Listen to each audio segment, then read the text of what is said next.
السلام علیکم ورحمۃ اللہ وبرکاتہ۔ میں حکیم محمد انصار القادری، اے ایم قادری دواخانہ پاک بڑا۔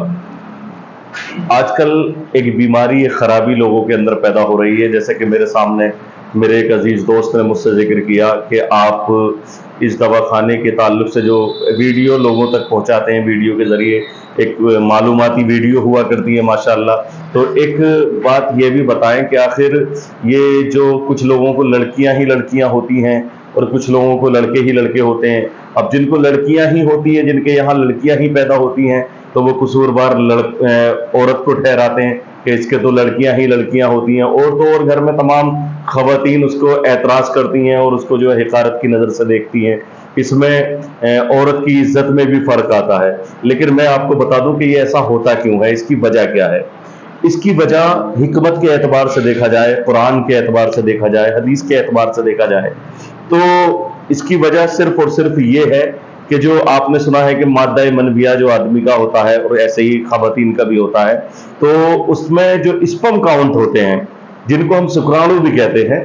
تو وہ جو ہوتے ہیں، اگر مرد کے اسپم کاؤنٹ عورت کے اسپم کاؤنٹ پر اگر بھاری ہوتے ہیں، اگر حاوی ہوتے ہیں، تو جو حمل ٹھہرتا ہے وہ لڑکے کا ہوتا ہے،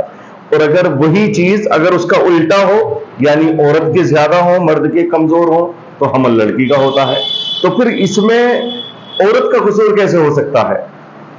سوچنے والی بات ہے، اس میں عورت کا کوئی قصور نہیں ہو سکتا، لیکن پھر بھی کمی ہمارے کچھ کم سمجھ لوگ، ہمارے کچھ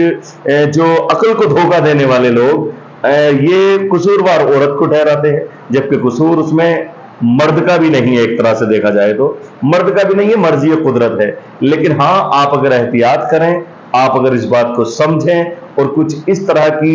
ادویات یا اس طرح کی غذائیں استعمال کی جائے جس سے کہ اسپم کاؤنٹ کو بڑھاوا ملتا ہے، طاقت ملتی ہے، تو ہو سکتا ہے کہ آپ کی وہ والی مراد بھی حاصل ہو جائے۔ بس صرف ایک چھوٹا سا نقطہ ہے، اس کو سمجھنے کی ضرورت ہے، اور جب آپ اس کو سمجھیں گے تو یہ جو گھر میں ایک دوسرے پر طنز کرنے کا ماحول ہوتا ہے، یہ بھی ختم ہو جائے گا۔ جس گھر میں عورت کو حقارت سے دیکھا جاتا ہے، اس گھر کی برکتیں ختم ہو جاتی ہیں۔ لیکن کم از کم اس وجہ پر غور کی جائے، اور جب اس وجہ پر غور کی جائے گی تو آپ اس وجہ کو دور کر سکتے ہیں، اور جب وہ وجہ دور ہو جائے گی تو انشاءاللہ اللہ رب العزت بڑا کریم ہے، اپنے کرم سے نوازتا ہے، اپنے رحم سے نوازتا ہے۔ بس یہ بہت معلوماتی باتیں ہیں اور معلوماتی ویڈیو ہے، اس کو زیادہ سے زیادہ شیئر بھی کریں تاکہ وہ ہماری بہنیں کہ جو آج اس طرح کی تنگ نظری کا شکار ہو گئی ہیں، وہ کم از کم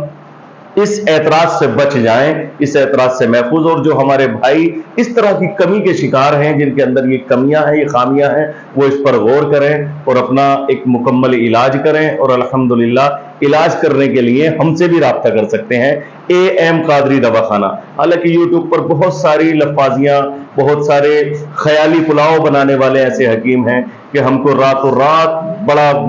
بہت بڑا فائدہ پہنچا دیتے ہیں، لیکن ہم رزلٹ دیکھتے ہیں تو زیرو نکلتا ہے۔ لیکن آپ کسی کے دھوکے میں ہرگز نہ آئیں، صرف اے ایم قادری دواخانے پر سمپرک کریں، یا جس حکیم سے بھی علاج کریں وہ حکیم لائق ہونا چاہیے، اس کو پرکھنے کی ضرورت ہے، سمجھنے کی ضرورت ہے۔ صرف دیکھنا، یہ نہیں دیکھنا ہے کہ باتیں اچھی کر لیتا ہے، یہ نہیں دیکھنا ہے کہ اس کے پاس بھیڑ بہت رہتی ہے، یہ نہیں دیکھنا ہے کہ اس کے پاس ایک بڑا نام ہے، بڑا کام ہے، یہ نہیں دیکھنا۔ صرف ایک تجربے کار آدمی کی ضرورت ہے کہ چوٹ ہمارے سر پہ لگی ہے تو مرہم بھی سر پر ہی لگائے، ایسا نہ ہو کہ چوٹ پیر میں لگی ہے، مرہم ہم سر پہ لگا رہے ہیں، ایسا نہ ہونا چاہیے۔ بہرحال پروردگار عالم ہمیں اچھی سوجھ بوجھ کے ساتھ زندگی گزارنے کی توفیق عطا فرمائے۔